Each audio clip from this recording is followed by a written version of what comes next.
Whether you're a digital nomad, a remote worker, or just looking to stay connected while you travel, it's important to bring the right tech gear with you. But what stuff actually adds to your travel experience, and what just adds unnecessary pounds or kilos to your bag?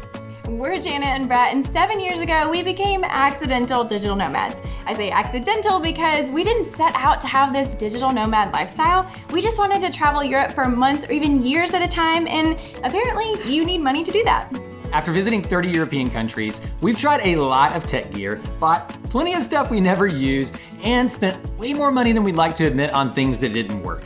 Either because they really didn't fit our travel style, or because they literally didn't work. So today we're opening up our tech backpack and showing you everything that we pack, from how to work remotely, connecting with Wi-Fi and data, recording YouTube videos, powering our devices, and a whole lot more.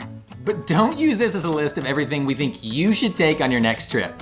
Instead, we hope that you can learn from our experiences and find even one item that'll make your next trip a little bit better. So if you're ready to see what's in our tech bag, let's get started. What kind of tech bag video would this be if we didn't talk about our tech bag? For 3 years now, we've used the Wondered Provoke. At least that's how I think you pronounce it. We used to travel with a tech messenger bag, but man, that thing was super heavy to lug around on one shoulder. This tech travel backpack is way more comfortable. While the Wandered backpack itself weighs a lot, the compartments are mighty handy and perfect for organizing lots of travel tech gear. In our opinion, this might be the best travel backpack on the market.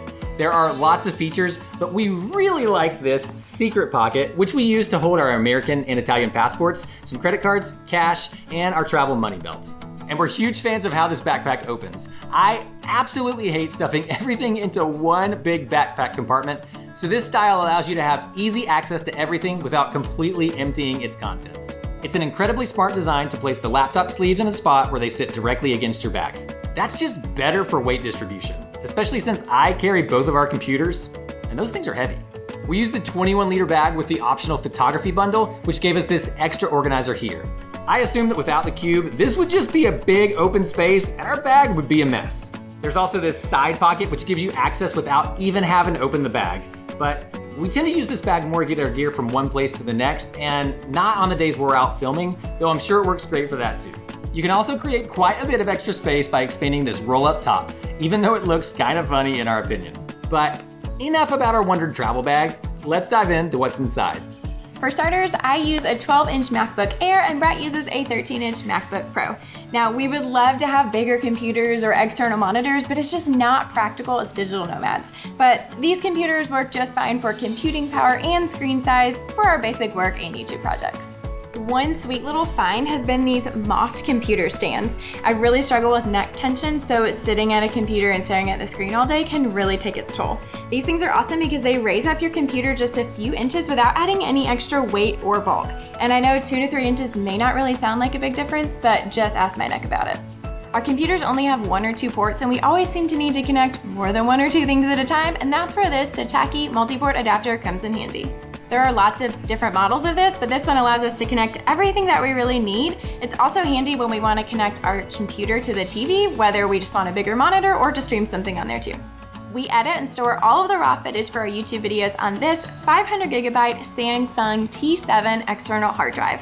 Honestly, this thing is lightning fast and allows us to edit our videos even better on our basic MacBooks.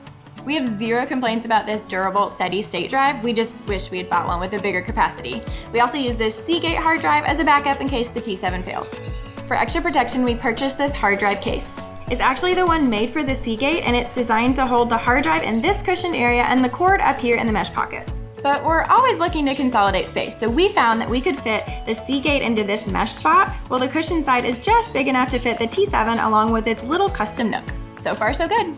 And since we mentioned cords, here's a quick note about travel cord organization. You probably have lots of random pouches lying around that are perfect for these squirmy little things. We use this old lapel mic case, and honestly, it works well enough that we don't feel the need to buy a dedicated travel cord organizer. If you're like us and you work while you travel, then you know how essential Wi-Fi and cell phone data are. But even if you don't, it is still super convenient to be able to look up restaurant reviews or navigate the public transportation system while you're out sightseeing. Arguably, our best purchase over the last 2 years has been this Skyroam Solus Wi-Fi hotspot. With it, you can travel to more than 135 countries and have Wi-Fi access within minutes, as long as there's a working cell phone signal. You can connect up to 10 devices at a time, and maybe our favorite part is the different ways you can buy and use data. There are day passes, monthly subscriptions, and even prepaid data that doesn't expire. This Wi-Fi hotspot has saved us a few times when the internet went out at our Airbnb, but we also love being able to take our computers somewhere beautiful and still get work done. For real, we think it's so essential that we snagged a discount code for you, and you can find it in the description below. As a maximizer, it's very important to me that we don't waste any of our precious hotspot data. But with computers that run frequent backups and phones that perform lots of data-sucking tasks in the background, I was worried about hopping online to check emails and watching my gigabytes drain away. So although this next item doesn't technically go in our bag since it's a piece of software, we think that trip mode is essential to pair with your Wi-Fi hotspot. Trip mode allows you to block Wi-Fi access to apps or programs unless you give them permission. So no more accidentally updating software in the background when you think you're just surfing the web. You may not travel with a computer, but I bet that 99,999 out of every 100,000 of you takes a phone. And while that makes for a super high-tech alarm clock, our guess is that you'd actually like to have cell data while you travel. We've used a lot of different phone data options like low-cost prepaid plans for emergency access or buying a SIM card from a local provider. And these can work great, especially if you have low data usage. But we know that lots of you just want your phone to work the way it does at home, and you'd rather not waste any of your precious vacation time visiting a phone store to pick up a SIM card. Well, this summer, we found an awesome option. It's an eSIM, which means you no longer have to deal with those pesky, tiny little SIM cards. You just make the purchase online, scan a barcode with your phone, and activate your plan when you're ready. And just like that, you're set up with unlimited data for your trip. There are plans for loads of countries and regions around the world for anywhere from 5 to 90 days. This is gonna be a great solution for those of you who use lots of data and want it readily available while you travel. Like the hotspot, we rarely travel without data anymore. So to help you on your next international vacation, we snagged a discount code through Olafly, and you can find that in the description below. Now let's talk about power. I don't know if you've noticed, but plugs like this do not fit into outlets like this. There are plenty of plug adapters on the market, and after trying a few, we've decided we love this Foval International Travel Adapter. It has 2 regular plug outlets plus 4 USB ports, and we've never had problems even when we filled them all up for very long periods of time. One feature you may not exactly like is the fan. It's not that quiet, but it does a great job of keeping the device cool, which probably helps it last longer. Listen for yourself.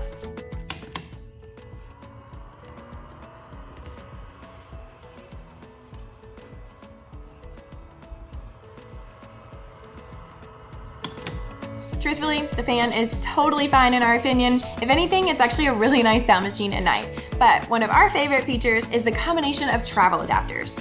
It's actually an EU plug by default, and there are plug adapters that make it usable in the US, the UK, Australia, and Italy, which is one that's left out of almost all the products we've seen. And while we're on the topic of plug adapters, we always travel with this Type J Swiss adapter. Like many other things, the Swiss even insist on their plugs being neutral. A lot of the EU plugs with small prongs will still work in Switzerland. However, some of the EU plugs with larger prongs will not, so just be prepared. But this smaller EU plug actually works in Switzerland and Italy and throughout the EU. So I use it to plug my phone in the bedroom at night so we actually have an alarm for the morning. Finally, where would we be without our Anker portable charger? Well, probably in an electronics store buying one because man, this thing is so essential. We chose this one for the balance of charging capacity and size, but honestly, you could find one for whatever needs you have. We think Anker products are a great value for the money, and this baby right here is perfect for charging our phones, our hotspot, our camera gear, and a ton of other small accessories. Traveling and producing YouTube videos means we definitely bring more gear than we did in our pre-YouTube days. But we've been pretty ruthless about keeping things as small and uncomplicated as possible. That's definitely a tension for us. We want our videos to be high quality so that you have a good experience as a viewer without spending a ton of money or bringing loads of heavy gear. So here's our current approach, likely to change in the future. We film all of our B-roll on an iPhone 12. This means that every clip where you don't see and hear us is recorded with nothing but this device. We haven't done any special color grading, and we've been really pleased with the footage. The stabilization features are pretty darn good, and for the most part, we feel like the videos we capture with our iPhones make us look like better videographers than we really are. And by us, we mean Brett because he's our primary videographer. It is really freeing to walk around knowing that everything we need to capture a quality video is already in our pocket. And I think we'd need a lot of really good reasons to upgrade to an actual camera. And of course, they function as our phones as well. Jana uses an iPhone 11 and I use the iPhone 12 mini. These next few items are actually standing right here on the table because we're using them to record the video right now. Anytime you see and hear us on video, we're recording it with the DJI Osmo Pocket. This is an interesting camera to me because every time we use it, I'm about ready to upgrade to something else, while at the same time reminding myself that it fits our travel style so well. The Osmo Pocket was at one point the world's smallest 3-axis gimbal, which means you can capture really smooth footage that's constantly level with the horizon. I'd probably need an entire video review to summarize all the things I do and don't like about this camera, but overall, we still prefer this small Osmo Pocket to a giant DSLR rig. I mean, look at the size of this thing. That's a huge plus, but to get it to function the way we really need, we've had to add some accessories, which has of course increased the size and weight. Well, one thing we never travel with is a lawnmower because they're loud. Hopefully you can't hear it on camera, but you probably can. Well, we always have it connected to this extension rod. This gives us a selfie stick of sorts, but one that can also control the camera since it's made for the Osmo Pocket. We also really like that there's a built-in cold shoe where we can mount a microphone. And while you can connect your phone to use as a larger viewing screen or to access additional features, we never do that because you can't use a phone and a microphone at the same time. Big miss, DJI. Speaking of microphones, we use the Rode Video Micro to capture audio and we love it. It's improved the quality of our audio way beyond the $50 that we spent in our opinion. It's a directional mic, which means it does a good job of capturing audio from whatever it's pointing directly at, while blocking out sounds coming from other directions reasonably well. And it's quite a bit better at that than the iPhone. And Brett has a degree in music production, which means he kind of knows a thing or two about microphones.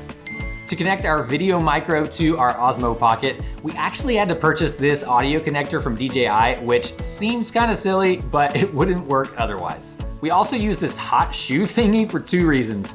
It allows us to connect the mic a little further away from the camera so it doesn't accidentally show up in our videos, and to simultaneously connect multiple accessories like an LED light.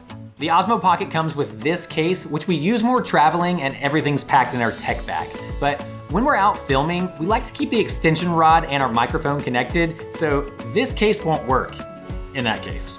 So we actually bought this gimbal protector for extra security. One thing the Osmo isn't great at is capturing accurately colored footage in changing light conditions. That's the trade-off you make for having such a tiny camera.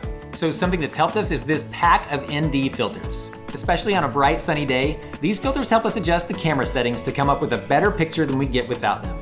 And they definitely make a difference, even though their size makes them tough to handle. We also have this set with a wide angle lens and some additional filters. Finally, to wrap up this discussion of our Osmo Pocket, we've been carrying around the DJI charging case. Finally, to wrap up this discussion of our Osmo Pocket, we've been carrying around the DJI charging case. You simply insert the camera, close it up, and the recharging begins. Then when you want to take it back out, you push this button and watch the cool opening effect. The case also doubles as a charging device for other small electronics and can store a few micro SD cards as well. But overall, I'm not so sure this provides us much of a benefit that couldn't be gained from just using an ordinary USB charger, especially for the price tag. So the best thing about the Osmo Pocket is its size, but the worst thing is all this stuff we've added to get it to work the way we want. I think you get the picture.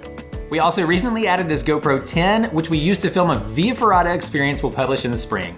It's awesome, and we're honestly looking for excuses to use it more. So far, we've just used this little tripod, but I'm sure we'll add some more GoPro accessories in the next few months. I'm not too happy to now have 3 different devices we're using for filming video, but that's where it stands as of now. As for our other camera and video accessories, we also travel with this Joby GorillaPod tripod, a generic selfie stick, this lens pen to keep our lenses clean and smudge-free, earbuds, a handful of micro SD cards, this little case to organize all of our SD cards and phone SIM cards, an LED light for recording videos indoors at night or on cloudy days, and of course, lots and lots of cords. And finally in this tech bag, we fit all of our clothes and toiletries. Just kidding. Actually, Jana made an entire video about what she packs in her suitcase. So if you'd like to see what we packed for traveling Europe for months at a time, be sure to check that video out next, and we'll see you in Switzerland or somewhere else in the world.